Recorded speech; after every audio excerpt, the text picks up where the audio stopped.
The Crocodile Alien is a giant, ferocious incarnation of the Xenomorph specimen, born from the swamp-dwelling species that was unfortunate enough to encounter a facehugger. This variant's origins are depicted in the comics Dark Horse Presents number 101 and 102, featuring an unnamed alien species whose ship becomes overtaken with a xenomorph infestation. The aliens pick off the members of the crew one by one, cocooning and harvesting them to propagate the species.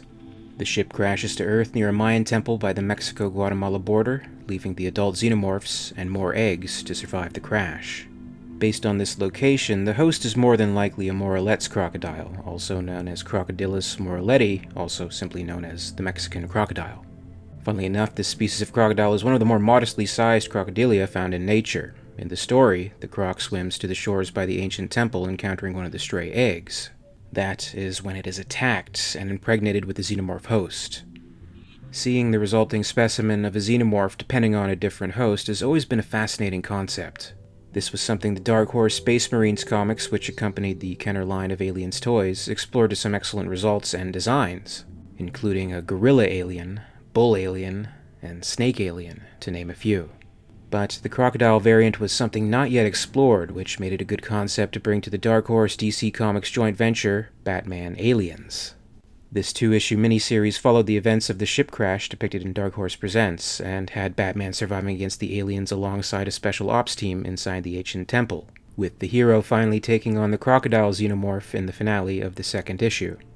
What's interesting to see about a variant like this in a much larger story, instead of a fairly to-the-point mini-comic, is that it does get to play into the plot a little more, and even into the grander overall themes of the story.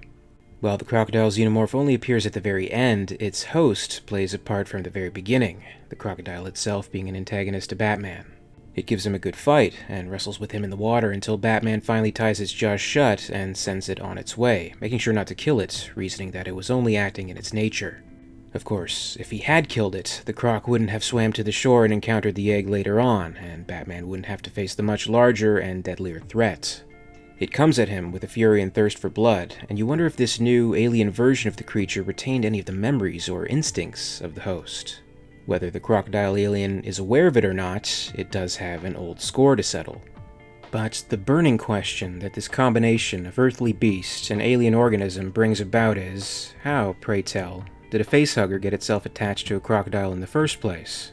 Of all animals to select for a variant in this story, they happen to choose a long-jawed creature that doesn't seem to be the most compatible for the xenomorph embryo implantation process as we know it.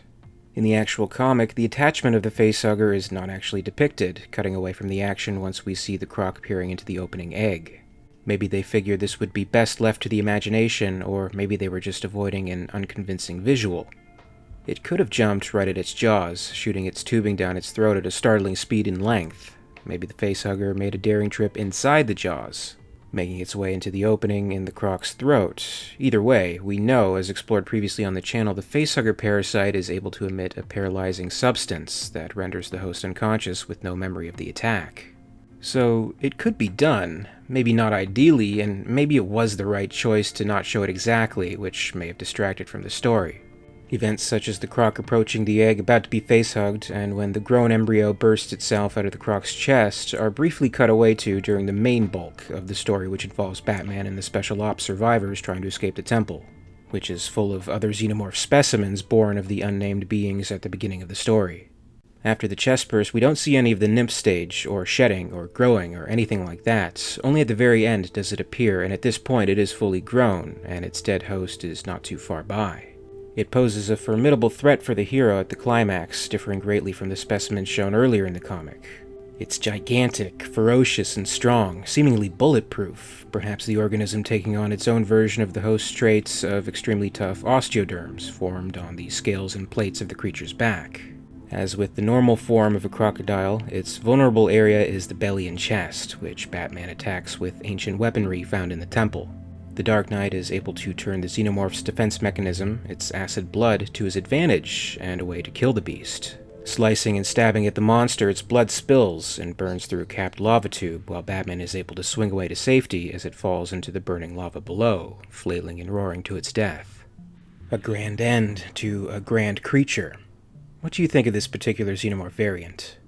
I personally really liked the way it was incorporated into the story, and I really liked the design too, though it would have been pretty cool to see it take on the traits of its host just a little bit more, like a longer, extended set of jaws, and I would have liked to see how it would have fared in the water. A few panels showing a struggle with Batman in the water would have been nice to see and would have been a good callback to the event shown earlier, but that's just me. What do you think? Comment below and share your thoughts. And if you're interested in the Batman Alien story itself, please make sure to check out my recent video, The Dark Knight Meets the Perfect Organism, where I go into the story in much greater detail. If you're interested, I'll leave a link on the end screen in the description below, as well as some more videos on other Xenomorph variants previously explored on the channel. As always, I'd like to thank you very much for watching today. I really appreciate it. And if you enjoyed this video, please make sure to give it a like, and you can also subscribe for all the latest videos from the channel. A very, very special thanks goes out to WEYLAND YUTANI executives, EmYarUk, and Lady Anne, part of the Patreon Hive. If you'd like to join the Hive and support the channel, check out my Patreon page for exclusive posts and contests.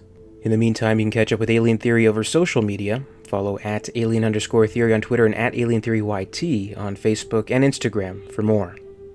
And until next time, this is Alien Theory, signing off.